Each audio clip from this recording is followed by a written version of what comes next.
Anya, aka Strangely Literal. And I'm Alan, and this is Shadows and Shamblers.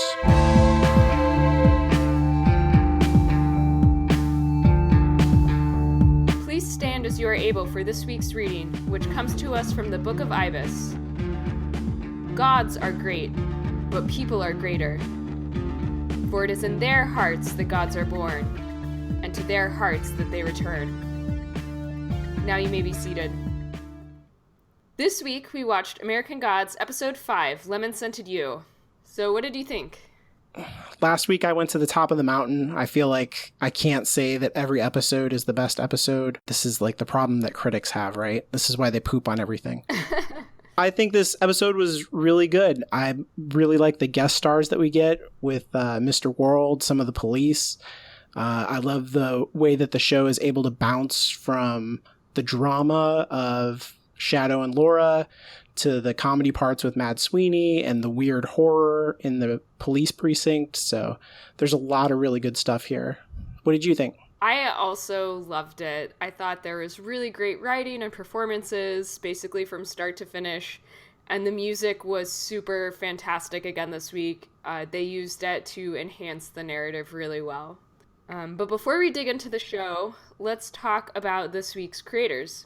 This week's director is Vincenzo Natali. He's directed episodes of Orphan Black, Hannibal, and Westworld. Brian Fuller and Michael Green maintain their absolute control over the writing.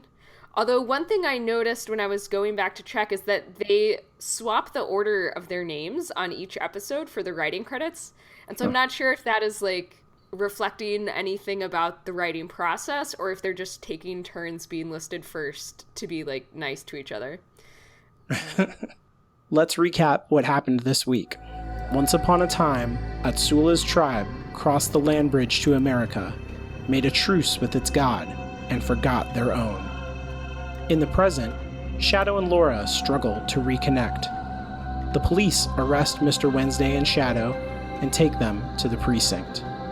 Meanwhile, the technical boy is warned by media that their master, Mr. World, wants him to apologize to Shadow. Shadow discovers that his enemies are powerful, but when he tries to warn Wednesday, they hear an attack. Meanwhile, Mad Sweeney finds Laura, but can only get his coin back if she returns it of her own free will. Back at the precinct, media introduces Shadow to Mr. World. He offers Wednesday a place among the new gods. After Wednesday refuses, he and Shadow leave the demolished precinct, dead police officers and bizarre creatures to be explained by Mr. World and media any way they want. So coming off of last week's very Laura-centric episode, I wanted to talk a little bit about Laura again this week, especially since she plays a central role in two of the three main sections of this week's episode. So in my head, I kind of broke down this week's episode into three parts: Shadow and Laura, Laura and Sweeney, and then Shadow and Wednesday at the police station. And so for Shadow and Laura being reunited, first of all, I thought that this was a really hard scene to write just because of structurally how it's set up. We, the audience, already know everything because we've been following these two characters individually. And now that they're meeting again, they have to sort of fill each other in on everything that's been happening to them. And so it's a hard thing to do without just rehashing a bunch of exposition in a boring way that doesn't give the reader anything new. And actually, you'll notice that a lot of books and TV shows solve that problem by doing basically just a fade to black and having that conversation occur off screen. So they don't have to bother the audience with it. But I thought they actually did a really good job of that here. First of all, the dynamic between her and Shadow is just really fun and interesting. And the acting makes that writing even better. And second of all, we actually do learn a couple new things that we didn't already know. So first, we find out that Laura was actually already thinking about having sex with Robbie before her cat died. I liked the part where she was talking about, I wasn't, and then I was, and then I wasn't. Right. And then I felt really great about that, and then the cat died. And so I think that sort of like sheds a little bit of new light on the scene that we saw in episode 4 between her and Robbie, that it wasn't really a decision in the moment. It was something that she had been kind of wrestling with before then. And then the other thing that I thought was really interesting that we learned is that she actually doesn't remember what happened with her and Anubis when she was dead, or first dead and not reanimated, which I think is kind of cool from a world building perspective because, we know that Laura has come back to her body and she's been reanimated, but apparently there are some things that sort of like can't transgress that boundary between death and life. And I think that's kind of interesting. I don't know. Do you have any thoughts about that? I think she does definitely remember Anubis because they meet and he like tells her that, hey, I'm going to get you one day, like when this is all over. Well, he says that he remembers her, but she doesn't give any real indication that she has clear memories of what happened. And she has like some familiarity with him, but she doesn't make any specific reference to what happened between them. Yeah, I think you're right. Because she definitely explicitly says she doesn't remember, and then it's interesting that it's not carrying over, and maybe that has something to do with why she's so different now. Mm-hmm. We'll have to see with the magic. I know that I rewatched episode 4 after I had seen this, and I was kind of watching for where she's talking about, she wanted to have sex with Robbie. And there are a couple of scenes where she's like, there's one in particular where she's kind of like playing with some glue while Audrey is like doing a craft thing and Robbie is like changing a light bulb in the other room. And she's just kind of like checking him out and looking back and forth between Audrey and Robbie and just being kind of pensive. And I was like, oh, that's like what's going on there. Like I could read more into that scene. It's kind of like you said last episode where you can watch the show over and then you can kind of see everything that's being laid down in advance. It's nice that they like built in all these details. It's pretty cool. Yeah. So I'm also curious what you thought about the exchange between them when she asks if he's still her puppy and he says no. So I think I mentioned last time that I've been rereading the book, and this was in the book.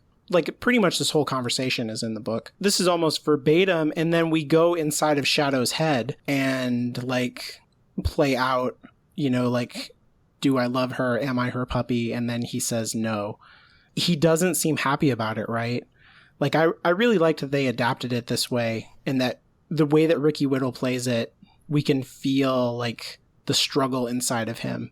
I feel like he's kind of protecting his dignity, like he wants to say, yes, I'm still your puppy, but he's like, you can't keep treating me like this. You know what I mean? Yeah. Well, I don't think he's quite rejecting her fully, but I think he's saying that it's not gonna be like it used to be. Exactly. Like you're dead and we're in some deep shit. I'm not your puppy anymore, but we maybe are still involved and tangled up with each other in some way. And I think he definitely still cares about her. Yeah. Even if he's throwing pillows at her, he still loves her. Yeah. Oh, that was so good. That's the best. Yeah, I love that part. He definitely cares about her. I love what Emily Browning's doing. You can tell she feels different, and the love that she feels for him makes her so vulnerable to rejection from him. And so she's so much more heartbroken than she ever would have been before she died. And it's really fantastic. Even though she's like not the most sympathetic character, like you feel bad or I felt bad for her when he says, no, I'm not your puppy. It's just like, oh, that's gotta suck. I love too her waiting in the warm bath and trying to warm her body up for him. She's like so self-conscious about being a cold, dead person. Mm-hmm. It's also really cool visually, to be like right there on the water, and she keeps ducking her mouth under and coming back up. Mm-hmm. And I also like that moment where he comes back in with the cigarettes and then she's gone and he's just like, man, what is happening? Like, did that all really happen? And then even the music cue there is set up so that you think like, oh shit, is something bad about to happen? Did she get kidnapped? Like, what's going on? And then it's like, oh no, she's fine. She's just trying to get Worm to kiss him. And then when she does kiss him, I love the scene where it shows like, it goes into her chest and it shows her heart actually like restarting just momentarily. Ugh, and that music, like the way it builds and builds to that moment, and then it just kind of cuts right out and they both gasp. That's so good. The music in this is so good.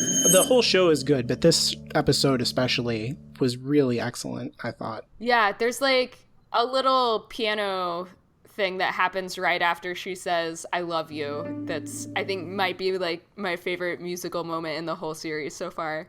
Yeah, it plays like these notes that don't go together, and it's almost like emotional voiceover for the episode where you can see like what's going on inside of Shadow, what's going inside of her, based on the way that those 2 or 3 little notes just keep hitting, every time they pause in the conversation. I love that stuff. Yeah. What do you think about the kiss? Like, this made me, as soon as I saw it, I was like, oh, this is kind of like True Love's kiss, because this isn't in the book. That he's bringing her back to life, basically, with a kiss. Maybe. But like with Mrs. Fadil, we had her get her heart ripped out and weighed. Mm-hmm. But then that doesn't happen to Laura. So, I mean, she doesn't have a physical heart, right? Like, that would have been taken out during the autopsy. But in some spiritual sense, she has a heart. I don't know if they remove all the organs during a normal autopsy. Oh, I don't know. I just assumed because she has that Y cut. Well, they have to, like, look at stuff. Uh-huh. But I don't think they remove it. I think they just look at it and then sew you back up. Yeah. So I don't know. If we have any morticians in the audience, let us know. Yeah. So, well, you're right. She could have a heart, but either way, she like definitely has a spiritual heart because he didn't rip it out. Yeah. And so I think she went back with that. And so it made me think like she has some kind of essential connection because of that spiritual heart. And is her love wrapped up in that somehow? And does that have something to do with, like the way that she sees the world in black and white and her inability to taste the cigarettes and she's cold all the time? Like, if he reciprocated her love, would she come back to life? And would I hate that if that's the way that it works? I think no and yes. No, I think I see it as more related to the way that, like, he is her son and she sees him as this, like, bright beacon of golden light, that he is life-giving to her in some way, but it's still not enough. It's just a temporary reprieve. Oh, okay. So, okay, yeah, because he's, like, shiny and stuff. I don't know. I really liked the scene between Shadow and Laura, but I felt like it was hard to say anything really definitive about it because they do kind of get interrupted when Shadow is taken away by the police. And I think it's sort of hard at this point to say too much about their relationship, but I'm excited by how the show is continuing to explore it in a kind of complicated way, and I'm really interested to see how it continues to develop. When he left, do you think, like, she sees the light go away, and she definitely seems sad. Do you think that she believes that he's like, I'm out of here, forget you? Or... I think she knew that he was being taken away by the police. I mean, it was... Oh, really? The sirens were pretty loud. Yeah, I think she was hiding from the police. Okay. Yeah, that makes sense. I didn't think of that, actually. That's pretty obvious. What did you think about... So we do get full frontal nudity here with Emily Browning. Even though we're getting full frontal nudity, she like looks grotesque with these scars, her arms all sewn up. The makeup continues to be really impressive and cool. And I didn't find this very sexy at all, or her being objectified. What do you think about that? Well, I think also they're husband and wife. So it would almost be weirder if she wasn't. And she's trying to kind of re-seduce him and like get him to buy into her as a now undead wife. Yeah. So I think it would have been weird if she hadn't been openly nude around him. And yeah, I guess I'm not of the position that you can like never show a naked woman on TV, or that having a naked woman is immediately objectifying or exploitative. Mm-hmm. I think it's to the show's credit that they didn't show her naked at the first possible opportunity. And when they did show her naked, it was meaningful and made sense for the story. Totally. I agree. I felt like we had to talk about it, because we talked about it so much previously. Oh, yeah, that's true. We have been... Yeah, no, that's a good point. But yeah, it didn't bother me at all. Yeah, it didn't bother me either. And I really liked it because I felt like she loves him more than he loves her right now. And so, like you say, she's trying to seduce him. It's not desperate exactly, but like it's a miscalculation on her part to come out of the water with, like the scars and everything and looking like she does. And he's like weirded out by it. And I think too...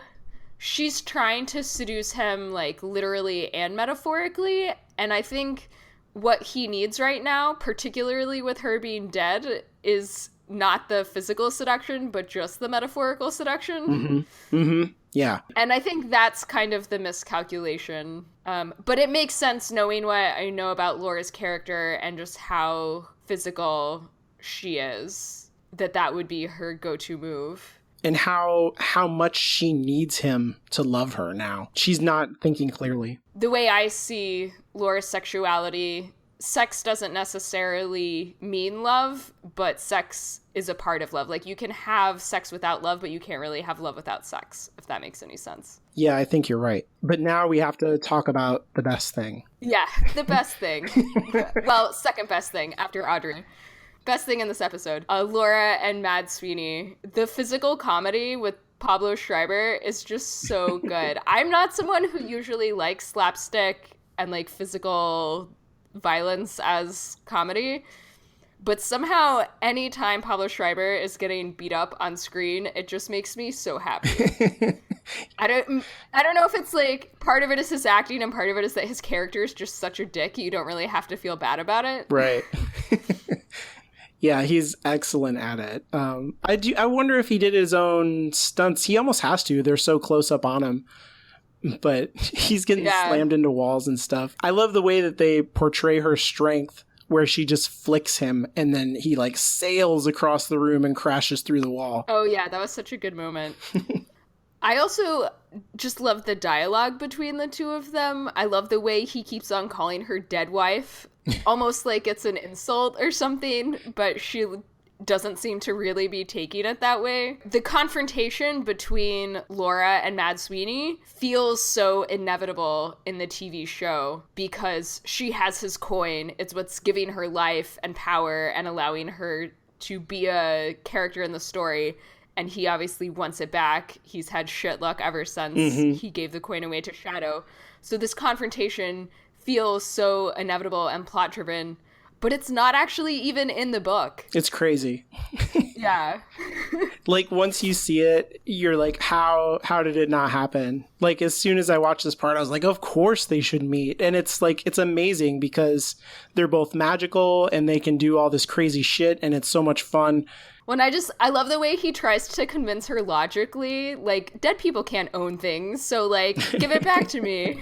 The coin is sustaining her for now, but it can't last forever. It adds some tension to the story and the plot because you realize as the viewer that there is no happily ever after for her and Shadow. This goal that she's been going after is something that is actually impossible and will not be able to attain. She can protect him for some time and she can be a participant in this epic battle, but when it's all over, she has her own Ragnarok on another level. Like, Anubis is gonna come for her and she can't stay reanimated forever. Yep. Not with the coin anyway. Maybe she's gonna have to find some kind of alternative. And I love that he points out to her, maybe you want to stop soaking yourself in hot water, and maybe you want to avoid the warm weather. And clearly, like, the look on her face, she has not thought of that at all. She was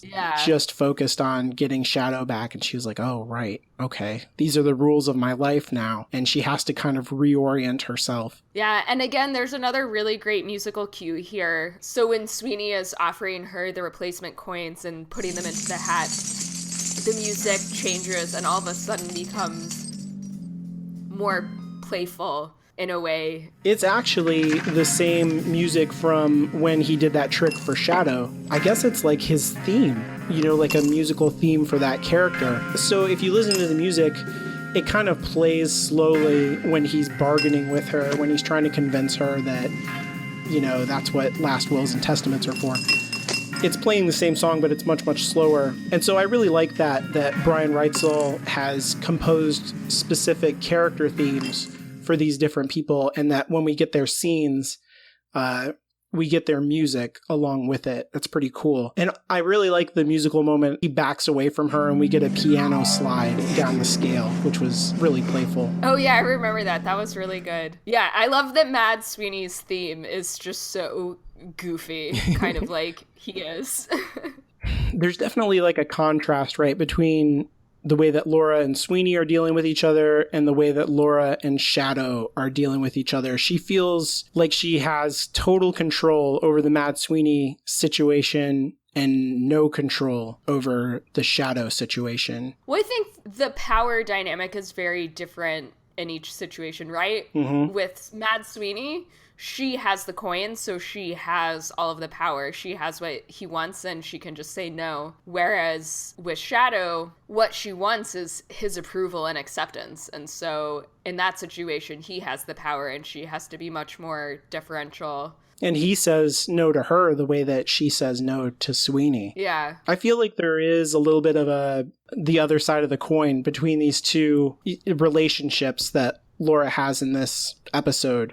Shadow has all the power and he says no, and then Laura has all the power and she says no. And I feel like maybe that's saying something about the way that those two deal with power. Certainly Laura is way more selfish than Shadow in general. And you know, there's no reason for her to give up this coin because it means that she would die.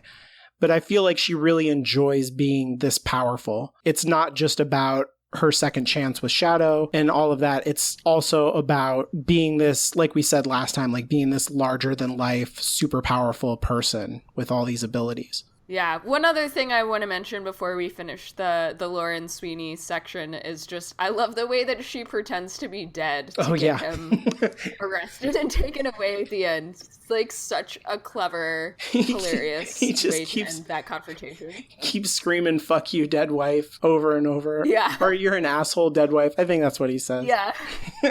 Yeah.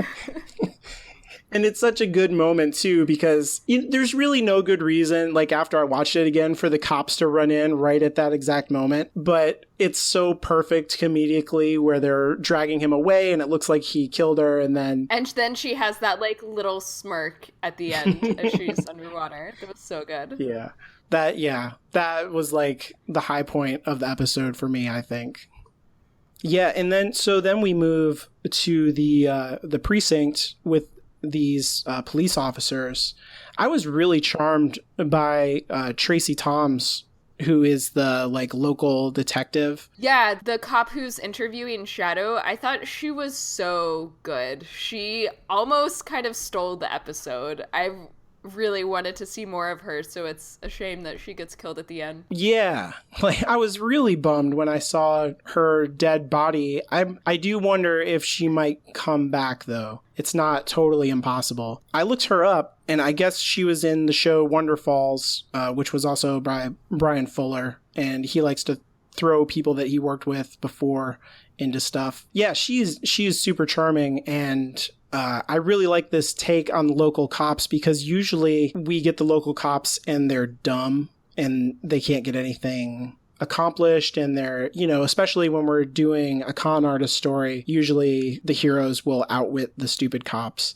And so I really appreciated how competent she was and how she sees a bigger picture than they do and is able to clue them in on that. Yeah, well, and she's just so self-aware of that, what it was the phrase she used, Southern fried cops or whatever. Mm-hmm. Yeah, like she is genre aware of her own story. Yeah. And she's like, don't mistake who I am and what I know. She was such a surprise and the performance is so good. I just wanted to point it out because it was excellent. But this whole thing with the interview and then especially the introduction of Mr. World got me thinking about the theme of identity, which I think is at the core of this story overall, not just this episode.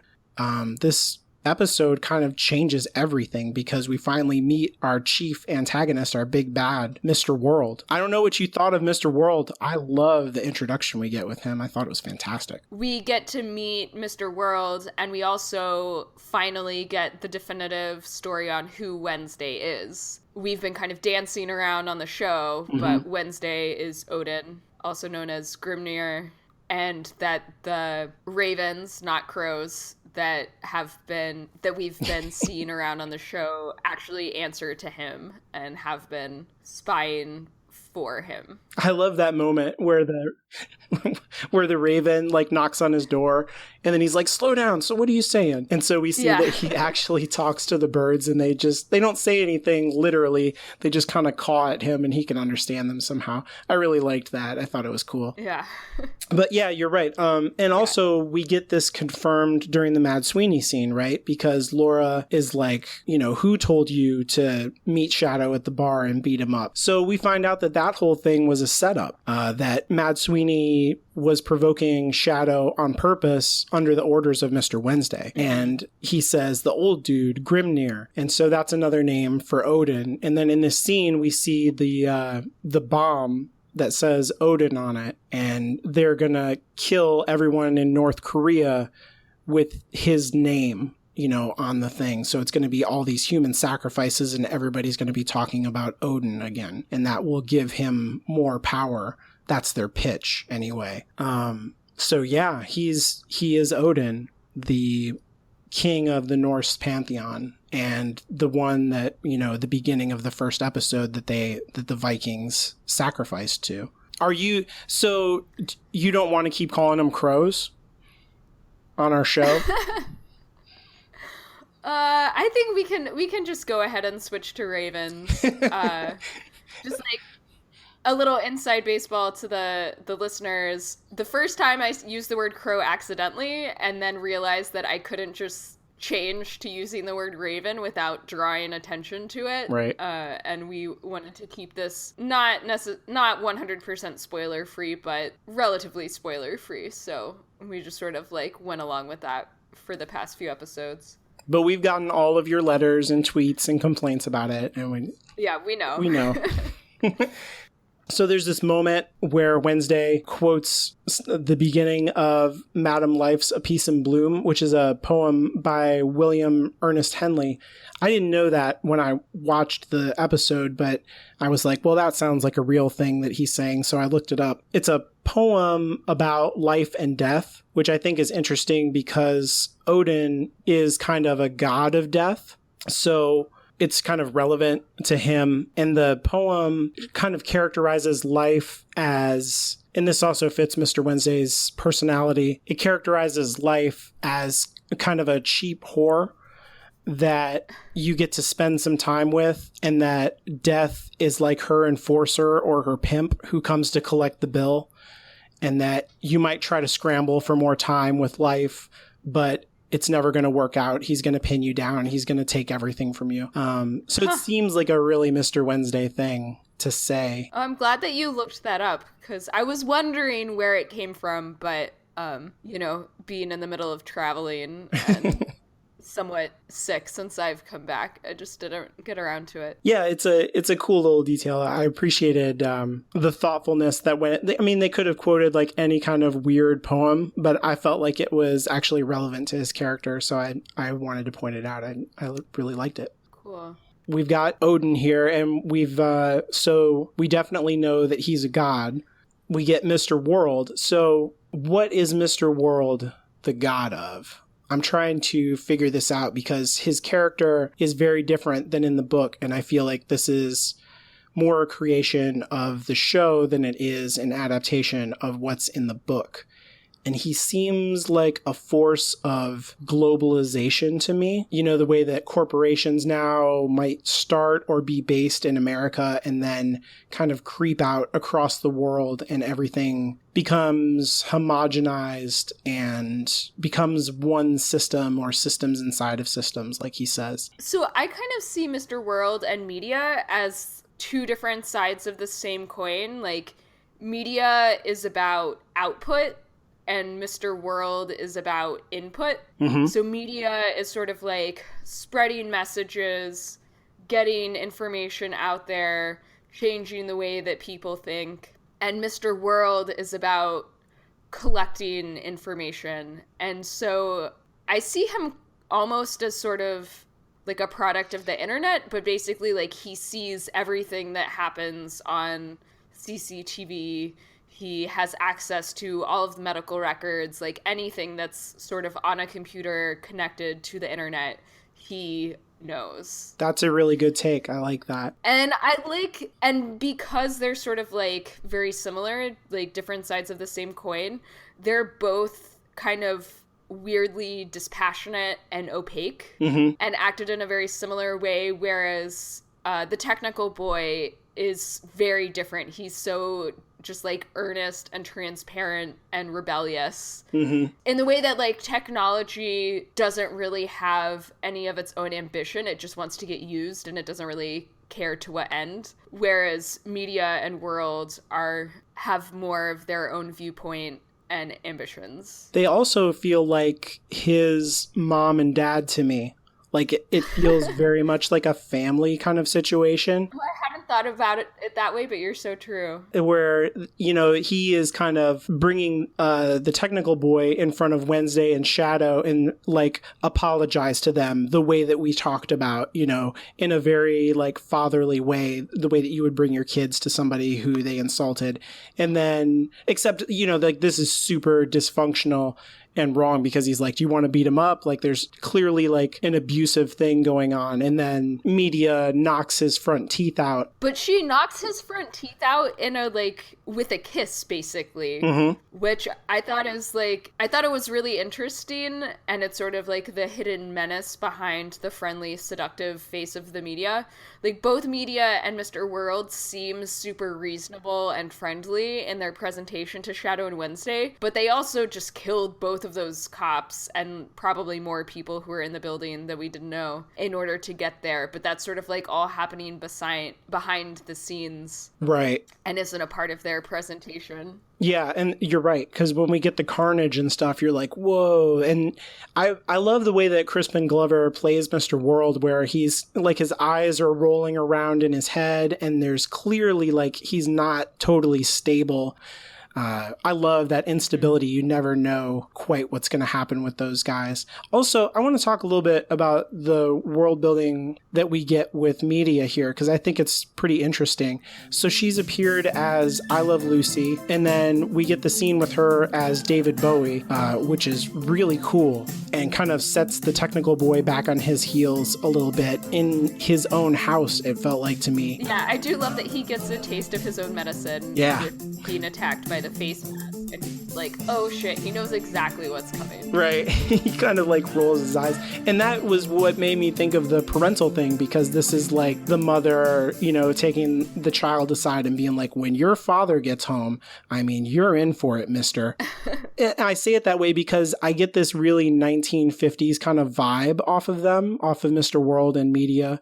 They seem kind of old school to me in some way. But media appears as David Bowie, and then appears as I Love Lucy before, and then she appears as Marilyn Monroe. And so I feel like she has to, so far, you know, the rules seem to be that she has to embody these iconic kind of people that are famous inside of the media somehow. And I love the detail of that. And Gillian Anderson is like a cosplaying goddess in real life. It's pretty astonishing how well she nails all three of those. It's basically cosplay. I mean, she looks dead on. Yeah, and I love too that she's inhabiting people of both genders. Mm-hmm. There's this moment where she's talking about the way that Marilyn Monroe died and how it could have been like a conspiracy. And she also talks to the technical boy about aliens, waiting in the stars to be discovered because people believed in them. And I feel like both of those things are related. The belief that people have in conspiracy theories kind of manifests the events, whether they objectively happened in a historical context or not. And the same thing for the aliens. The aliens weren't there before, but then people were freaked out by the Orson Welles, radio thing and believed that the aliens were invading. And so now there are aliens waiting to be discovered. I actually really like that because it makes sense that if people can manifest gods with their belief, that they could also manifest other things with their belief, that it's not a deity-specific kind of magic, that human belief itself has some kind of power.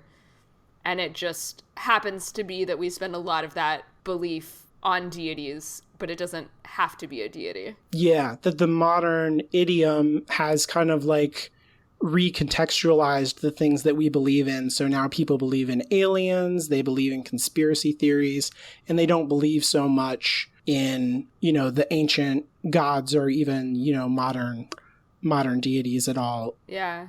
It's pretty crazy. Her identity, therefore, like in my mind, is kind of cobbled together from these, like the things that people believe, like all the other gods, but also from these actual living people and the history that influenced them. And it got me thinking also about the way that Mr. World talks to Shadow about like, oh, I know who you are. I know people.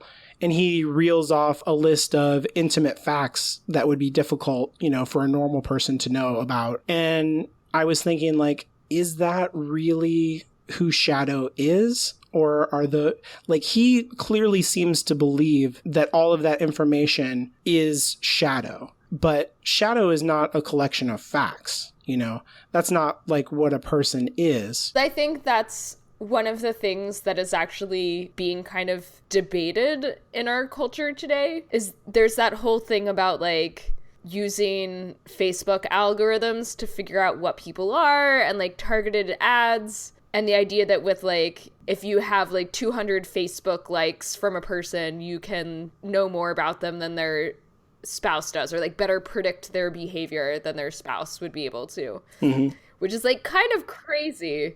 But I think that is sort of the perspective that modern corporate America is putting out there, that you are just a collection of likes, and that, we had a presidential election that was arguably determined by completely manipulative fake media stories. Right. And so if people are that easily manipulated, then maybe we don't have to be a collection of facts, but we can be reduced to that, or at least manipulated as if we were that. I think that's what Mr. World believes, for sure. Yeah. I think it's crazy that all of this was written and started on production before the election. Right. Because both in terms of like the race stuff and the media manipulation, like all of this is just like so oddly prescient and relevant for 2017. Yep. But it's been brewing there, in the American reality for a while. It was ripe for the picking. But yeah, there's definitely fantastic writing going on, and they are clearly thinking really deeply about it. Yeah, so that's like how the way Mr. World sees it, right? Like you're saying that that people are a collection of facts and that they are ripe for manipulation to his ends, to sustain his pantheon, this new god pantheon. And the reason he doesn't like Wednesday and the reason that these two are colliding, he says to him, you're a rugged individualist, and I respect that, but it's outdated. You can't think for yourself. You have to recognize that you're just another kind of product that needs to be slotted into the correct position in the culture. Like, you're just another god. Let us market you. You have to, pick which focus group you want to belong to. Mm-hmm. Exactly. I think that is part of Shadow's story. This is a metaphor that's blown up really, really large, but in the end, this story is about Shadow. His identity is central, to everything that's going on. I said in the first episode that he is like a slave to Mr. Wednesday and to fate. And this is really what this is about, that Mr. World wants to make everyone in the entire world a slave to the new gods, to be manipulated by the media and by the collection of their information. That seems to be his plan. We know that Shadow has the power through his own individual imagination to change the world if he concentrates hard enough and believes in it enough. And we also get in the prologue the line that you started the episode with, that human hearts are greater than the gods. So we have the potential for, we understand how this threat could be thwarted, but Shadow's identity at this point is not in a position to harness that power and fight back correctly. And I want to point out, too, at this point, the contrast that Wednesday makes between the old god approach and the new god approach, that the old gods, they thrived on violence and, to some extent, the destruction of a subset of people. But at least from his perspective, they also gave back. It was a give and a take between them and the people who worshipped them. Whereas with the new gods, it seems to be just taking. Yeah. I think in the book, Shadow has a thought after the new gods first pitch like this to him, that given the choice, he would much rather go to an old, ruined, dusty church than he would to a brand new, shiny mall. And that's kind of what Mr. World is talking about here, that the world is going to be this manipulated plastic thing where people exist for the convenience of him. And Wednesday is pointing out that it used to be a give and a take in a relationship, a real relationship where we cared about each other. Also a shopping mall that's so cute in 1990s. I know, that's true. That's true. You're right. I feel like on several podcasts recently, I've heard people talking about the death of malls. Yeah. Actually, it was on a Buffering the Vampire Slayer. I love that show. That is such a good podcast. Yeah. The only other thing that I really want to point out here, as far as the identity and moving people's stories along, is that I feel like this also includes the technical boy. And we talked a little bit about this, where he's treated like a child and he's humiliated. I love his apology or non-apology to Wednesday, or his non-apology to Shadow. And to Wednesday, his pitch to Wednesday, technology is evolving. We're all evolving. I really want to help you. It feels so much like the kind of fake mea culpas we get online nowadays, where there'll be an online scandal where somebody is recorded when they thought they weren't recorded. And then they come out and they'll do the whole song and dance of, I really love women. Some of my best friends are women, or whatever the scandal is about. It's so it's just posturing and not real at all. And he just does not give a shit. And he's not even trying that hard to pretend that he gives a shit. The words are there, but there's no feeling behind it at all. No, he's not a faker. It shows us that there's factionalism among the new gods, that they're not in perfect alignment the way that Mr. World might otherwise present it. I also like the cliches that we get. This is emphasized in the book a lot, that the new gods are just full of cliches. And the technical boy is guilty of this. Like, he talks about paradigm shifts. He has this corporate speak, and media talks about a merger. Like she just came up with the most fantastic word, and the way that Mr. World responds to it. Like, they're just the most kind of shallow. Oh, yeah. And the like, weaseliness of it all. Because, when Wednesday says, like, okay, a truce. And he's like, a truce would imply that we've been fighting. But, like, we're not willing to concede that point. Right. We didn't mean to hang you. Like, this hasn't been about fucking your shit up or anything. Like, it's all fake lies and poorly delivered. Which is good, because that's in character. It's I don't think it's bad writing or anything. I really, really like it. Oh, yeah. No, I thought it was really good. Yeah. And so I feel like his character is also being pushed along. He's in a position now, the technical boy that is, where, he gets his teeth knocked out by media. He's been humiliated. And I feel like he's not going to turn that anger on Mr. World and media, that now he just hates Shadow even more. And if he gets the chance, he's going to rip him apart, which is really good. It turns up the tension and everything on Shadow. Oh, that's a really good point. Yeah, he's a bully, and that's, how bullies operate, that when they get pushed into a corner by somebody stronger than them, they're going to pick on somebody that they perceive to be weaker, which is good, because we need to keep that pressure on Shadow to get him through his arc. I also like the way that race plays into this with his apology to Shadow, like, and I think you had some thoughts on this. Yeah, and I think in the technical boy's apology, there's more commentary about race. We talked a lot about race in our last... The mailbag. Yeah, the mailbag. Thank you. We talked a lot about race in our last mailbag episode. And here the technical boy says, "I'm sorry for lynching you. Hanging a dark-skinned man. Ugh, it was in very poor taste. We're in a weird, tense place racially in America, and I don't want to add to that hatred." And so it's such a great line, because it's like, I think it says so much about race relations in America right now. It's like, he lynched a black man, and yet in his apology is just like, well, that was in very poor taste. Like, right. It's the most privileged thing. Yeah. And then Mr. World responds to that by saying, well, I'm glad we've put that behind us. Right. Which is like totally the way that so many white people are responding to like Black Lives Matter and all this stuff. Is like, well, we apologize for that. Like, why can't you guys just move on? Like, I can't believe you're still complaining about this whole racism thing. Like, get over it. Right.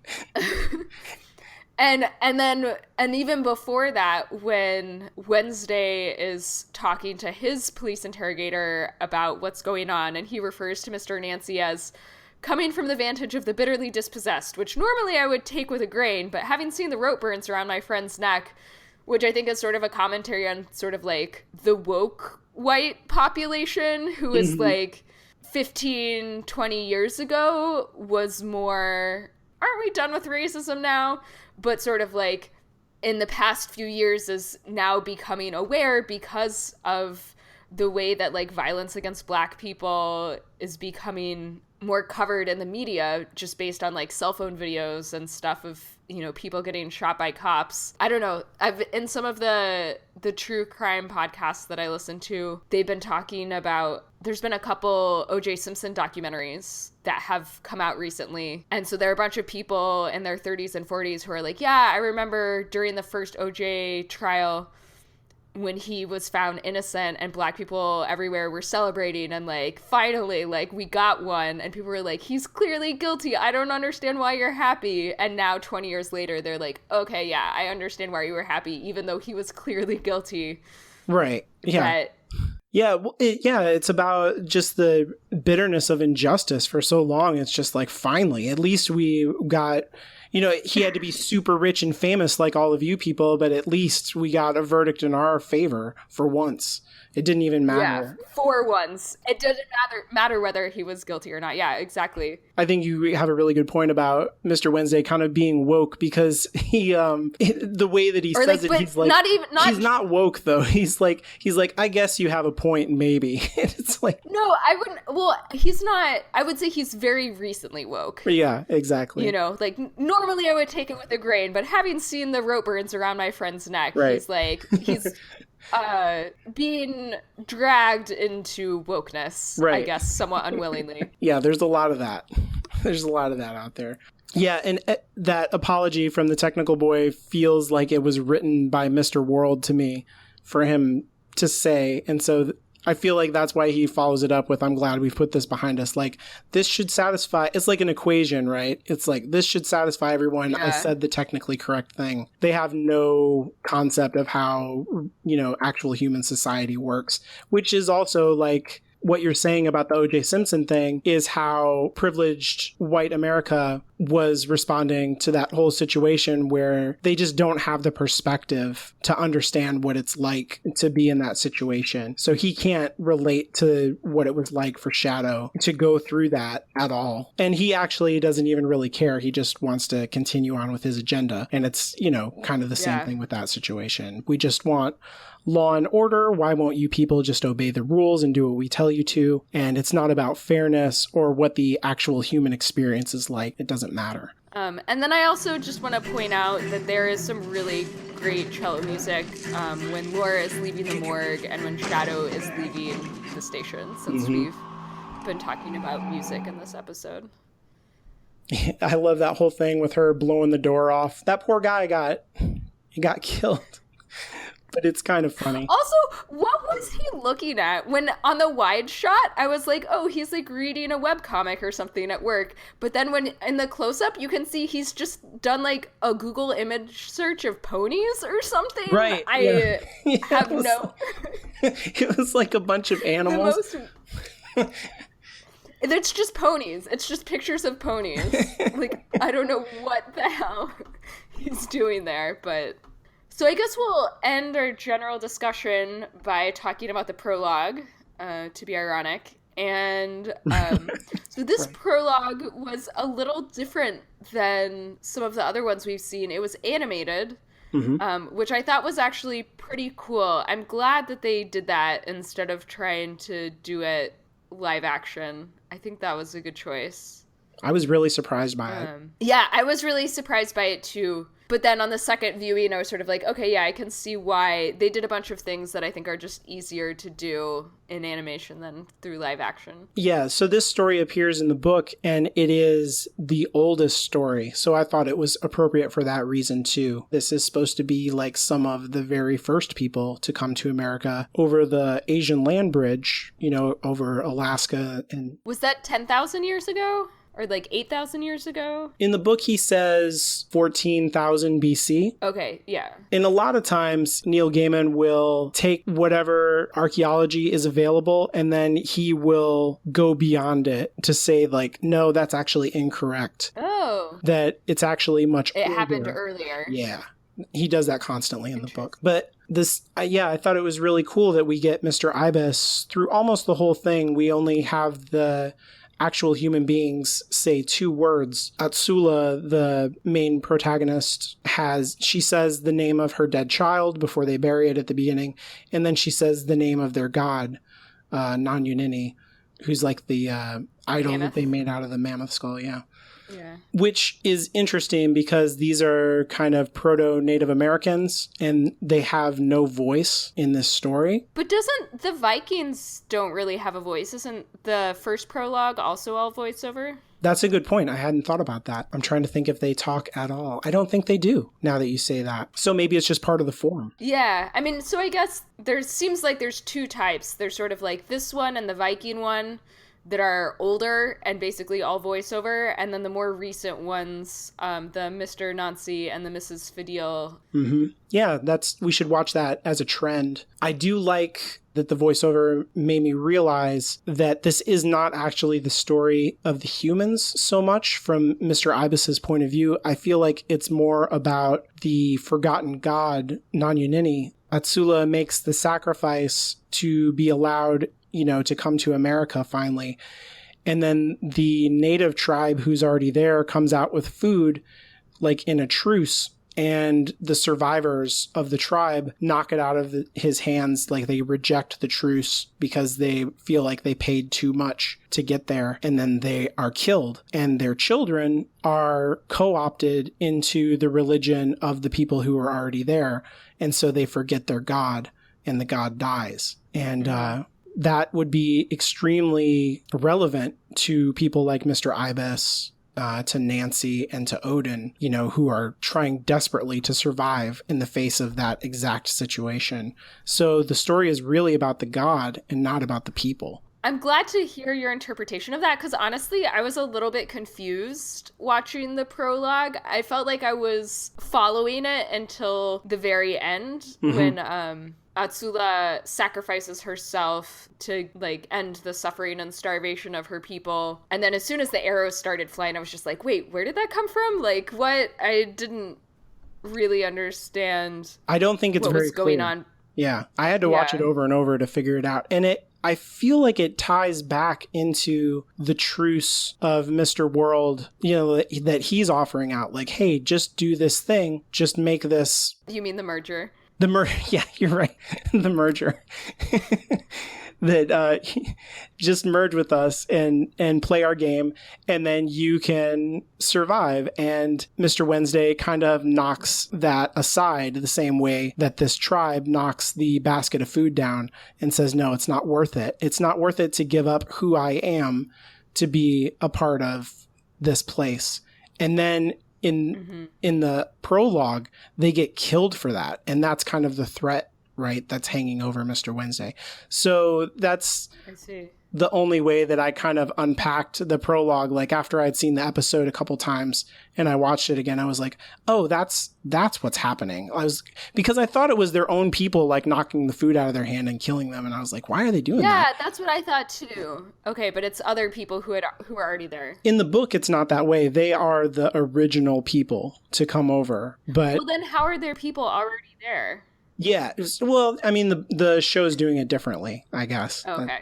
But yeah, that's also why I was confused. I was like, wait a minute, are these people native? But yeah, so it was a little bit confusing, but I think overall, like, it's really well done. Real quick, I want to talk to you about the Tinkerbell hypothesis and morality in this show. According to the Tinkerbell hypothesis, people's belief manifests these gods. Mr. World and media roll into the police precinct and, like, brutally murder everyone. So who exactly is responsible for that, morally speaking? Like, do you feel like Mr. World and media are to blame for this? Or are the people who kind of give them power, whether they know it or not, responsible? Ooh, that's a really good question, and not one that I think I have a definitive answer to. Yeah, me neither. That's why I wanted you to definitively answer it for me so that I could know what to think about it. I mean, I think within the book, we have to treat media and Mr. World as moral actors.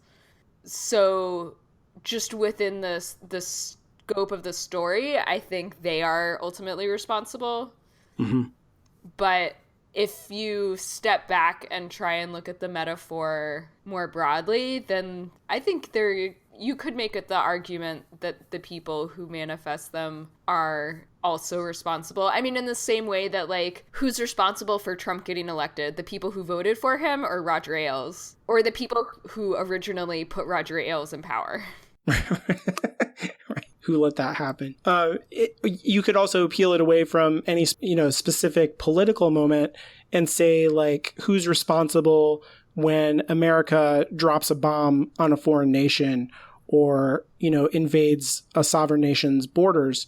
Is that on the particular administration? Is it on the soldiers who do that? Or is it on the American people who, elected those people to office, even if they did not necessarily vote for whoever? And I think that's kind of what the show is mirroring here, that some violence was committed. People literally died, but who exactly is responsible is a little bit fuzzy because the way that the world building works, Mr. World can only act the way that Mr. World acts because people believe that that's how Mr. World should act. Yeah. I think it's really fuzzy. I appreciate it. I'm not sure if the show is doing it on purpose, and I want to try and keep an eye on the morality of the Tinkerbell hypothesis, maybe as we go forward, to see if there's any other information that we can get that gives us a better view of what's going on. So now it's time to highlight one way that we think the show surpassed the book and one way that we think the show failed to live up to the book. So, Alan, what was your biggest disappointment with episode 5? In the escape scene after Shadow and Wednesday are like getting out of the precinct, there's a weird moment where a chair seems to come to life and attack Shadow.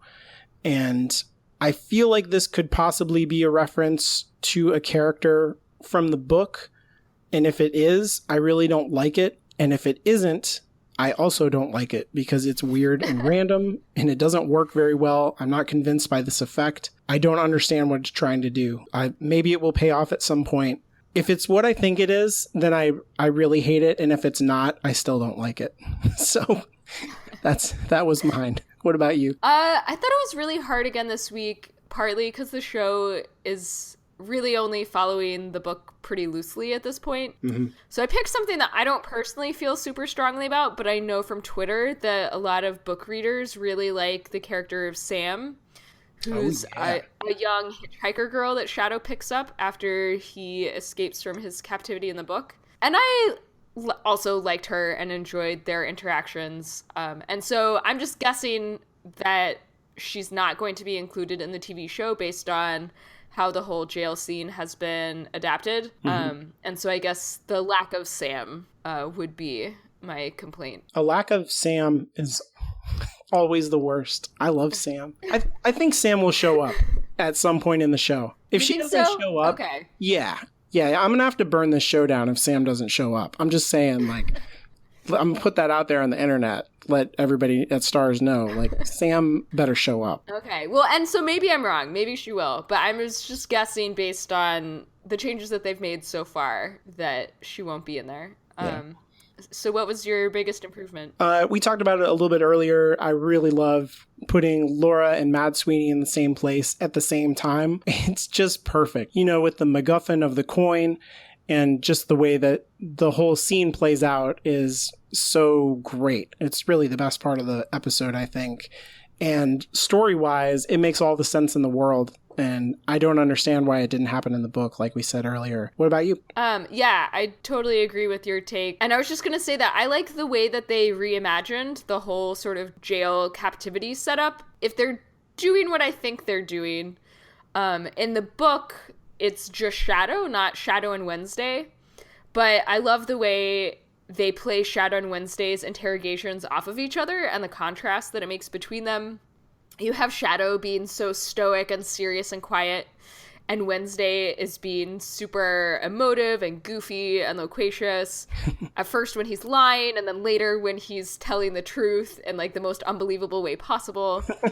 And all of the other differences that they made that I think improve it in the TV show, having cops that we actually like versus mysterious agents that don't have a lot of personality, mm-hmm. and the visit with the new gods versus Shadow just being rescued by Laura. So overall, I think the way that they reimagined this whole jail thing was really good. For sure. Yeah, I agree with that. We received some feedback over the last week from our listeners, and we also read a few great articles that we want to share with you guys. We got a tweet from Holly at HollyMVG. She just started watching the show and listening to our podcast, so thank you very much, Holly. She had to say this about episode 1, and she didn't read the book. She said that the show did an amazing job of making me care about Shadow in the first few minutes he was on screen. I was hooked, which kind of runs counter to what we said in our first episode, and I'm really happy to hear that non-book readers were able to connect with Shadow and enjoy the premiere episode. She also said Bilquis eating people made me think of Jasmine from Angel eating people, which made me think of the difference between 2017 pay cable and 2003 network TV. Then, implied nudity and a glowing light. Now, actually shoving someone into her vagina. So... That's a good point. I haven't watched all of Angel, so I'm not sure what she's talking about. Have you? I did watch all of Angel, but it was about 10 years ago. Okay. She's definitely right, though. Times are a-changin'.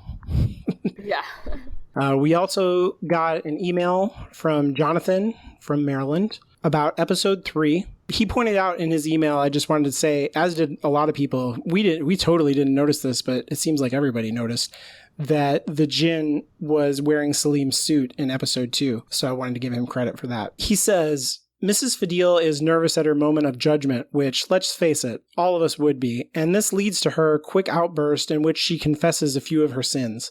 She appears to do this as both rationale for the possibility of the scales not giving her favor and as a preemptive way to diffuse the penalties that may result from a negative verdict. This is how I am when I go to the dentist and try to explain why my teeth aren't as in good condition as they should be. Which...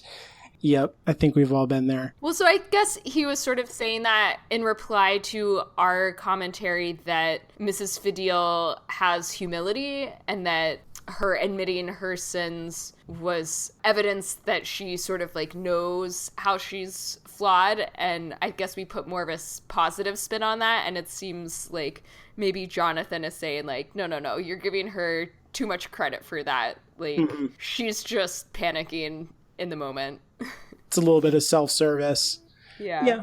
I think it can be both. She's definitely trying to go, wait a minute. But at the same time, she knows exactly what to call out about herself, the things that she's most guilty about. I also wanted to say, I don't think we've ever pointed this out, that I really appreciate the special effect that they have on the feather, because we see that it's always very, very windy. Yeah. And he puts that feather down and you expect it to just blow away, and it never does. The feather dances around and stuff. But it's supposed to be, it's kind of a joke in Egyptian mythology that it's a very heavy feather. Oh.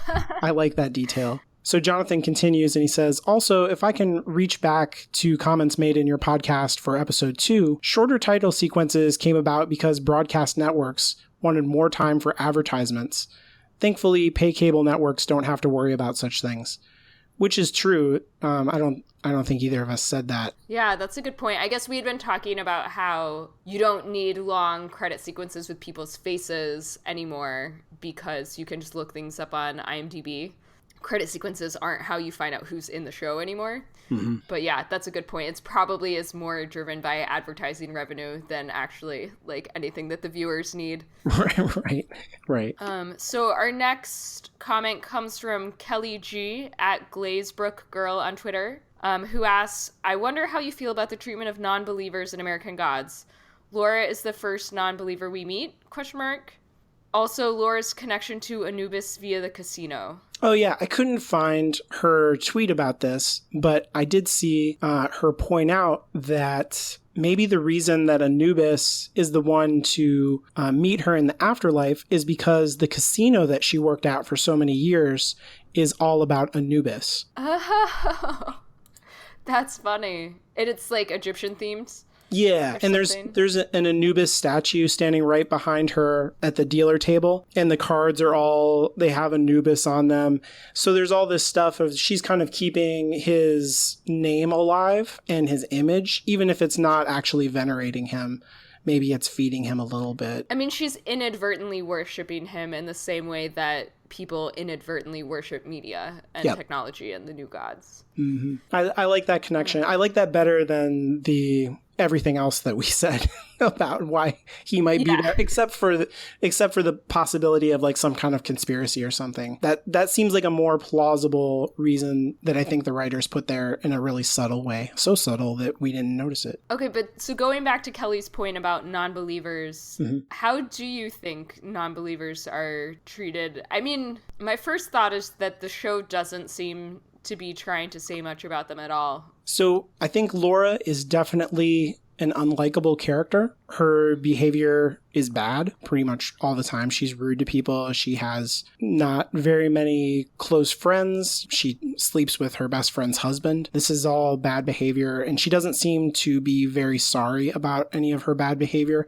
So you could read this as kind of an indictment of a professed atheist, right? Be like, well, you see these atheists, they have no morality. They only care about themselves. I think that is a way that you could read it. I don't know, like you say, I don't think that the show is necessarily saying that. I mean, I guess you kind of have to parse words with the difference between like professed non-believer and a more passive non-believer, right? Because I don't get the feeling that Robbie, Audrey, or Shadow are particularly religious either. Mm-hmm. They're just maybe not as outspoken about it. Yeah. I think Laura's more complicated, and there's some mental illness possibly involved, certainly like some depression. And I think that has more to do with the way that she behaves than any particular faith or lack of faith. Yeah, I definitely agree on that. And then we also had a comment on Twitter from Joe Davis, who's at Servi Teens and Tots. That's actually Janita. Oh my God. Yep, she was in our live tweet. She said this during the live tweet. Okay, yeah. Okay, I didn't recognize her name, but you're totally right. Okay, so she said regarding Laura saving Shadow, I think it flips the narrative on lynchings. So many black men were lynched because of interactions with white women, which I think is a really great observation and really interesting. And I hadn't really thought of it that way, but she's completely right that historically, I mean, if that was not the actual reason, it was certainly the excuse that was often used. We also got an email from my mom who listens to the show. Hey, Mom. And she was disappointed that we did not talk about the music that was playing when Robbie was getting his blowjob, which is a song called The Wait, written by Robbie Robertson and performed by the band. And, you know, like Dane Cook sings along with that song poorly. Very poorly. Yeah. I think this song was picked kind of like I talked about with the poem earlier, because some of its lyrics are on point, but I think they're more on point in a more comedic way. Certainly the first line is more on point thematically. It says, I pulled into Nazareth, was feeling about half past dead. So, you know, this is the scene where they die, and Laura has felt about half past dead for the whole episode. Yeah. And then it says, I just need a place where I can lay my head. Haha. Roadhead, great. Yeah. And then take a load off, Fanny. You put a load right on me. Okay. We get it, show. And it's just old Luke, and Luke's waiting on the judgment day is another of the lyrics from this song. And we do get a judgment day right after this. So I think the song was picked on purpose. There's lots of music in the book, and this isn't one of the songs. So I think it was specifically chosen for this scene. Is this a song that you love, that you sing all the time? Do you know this song really well? I am notoriously bad at understanding lyrics. I basically, like, if I'm going to sing along with the song, I'm going to get all of the lyrics wrong anyway, so. Mm-hmm. Me too. I don't know this song but at this is, I mean, I've definitely heard this song before, but I could not have told you any of the lyrics. I had to look it up. That's why we didn't talk about the music, you guys. We don't know. We're nerds. Yeah. We've been spending our time reading books, not listening to music. So that does it for our feedback. We'd love to hear from you guys. Please write in and let us know if we made any mistakes or you have any thoughts about the episode that we didn't talk about. Yeah, absolutely. Yeah. We also read some articles about episode 4 that we wanted to share with you guys that we found illuminating. I have one that is called Death is Not the End, American Gods and Get Gone by Alex Brown on Tor.com. She's looking at the show as Laura is a metaphor for depression. And that's kind of the thesis of the argument. And she says, if you suffer from depression like I do, Laura's flatlining probably looks familiar. Depression can be like living in a fog, trapped in a world of emptiness. No pain, no desires, no nothing.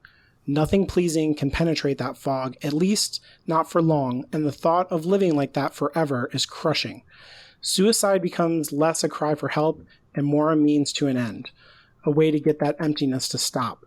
Laura didn't really want to die. She just wanted to feel again, which I feel like is really on point to, like, we didn't want to get into the mental illness part of the story too much because neither of us have a lot of experience with that. But I feel like this is a good expression of the metaphor that after she dies, she does feel again. And she's more balanced emotionally. Yeah, I really like that take on it, and I'm glad that someone who has more experience with mental illness wanted to write about that and talk about their experience with the show. And then the article I picked that I wanted to highlight is actually really old. It's called The Women of American Gods Get to Actually Be People, and it's from April 18th by Jamie, no last name given, on thegeekery.com. The reason why we didn't point this article out earlier is because we wanted to wait until episode 4, because it's pretty spoiler-filled, although at this point, there's only some very minor spoilers about the character Easter left. So unless you're really obsessed with staying spoiler-free, you should be fine to read it. But I thought it was a really good take on how the show treats its female characters and what their approach is for that.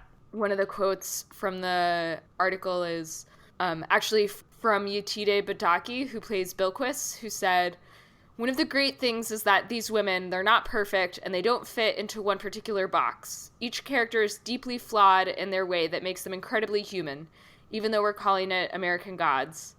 And we see women as three-dimensional characters, and we also see these people that are not afraid to own whatever part of themselves maybe society has said previously that you couldn't." And then another awesome quote by Emily Browning, who plays Laura. "I think people misinterpret this idea when women say, 'I want to play a strong female character.' It doesn't mean I want to kick ass and have a gun. It can mean that, but it just means we want as much variation as dudes have always had.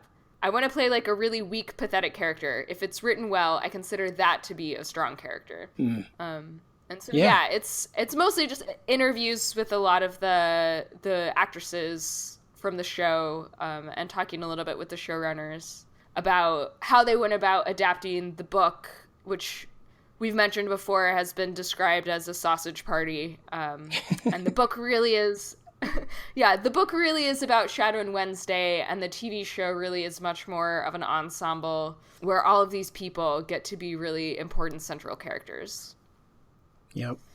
Okay, well, that wraps us up for this episode. I'm Anya, and you can follow me on Twitter at StrangelyLiteral. That's strangely, then LITERL. I'm Alan, and you can follow me on Twitter at ChipperAlan. You can follow the show on Twitter at ShadowShambler, and visit our website at shadowsandshamblers.com for news and episode reviews. If you'd like to leave us feedback, if you want to tell us a story however you like or don't like, you can visit shadowsandshamblers.com/contact or send an email to contact@hallowedgroundmedia.com. Join us next week for episode number 6, A Murder of Gods, and use the hashtag Shamblers to live tweet with us on Sunday night. And don't forget to rate and review the show on iTunes. That's the best way for us to find new listeners. Because there's spicy, medium, or chunky. You get a choice, of course. But in the end, you're downloading a podcast.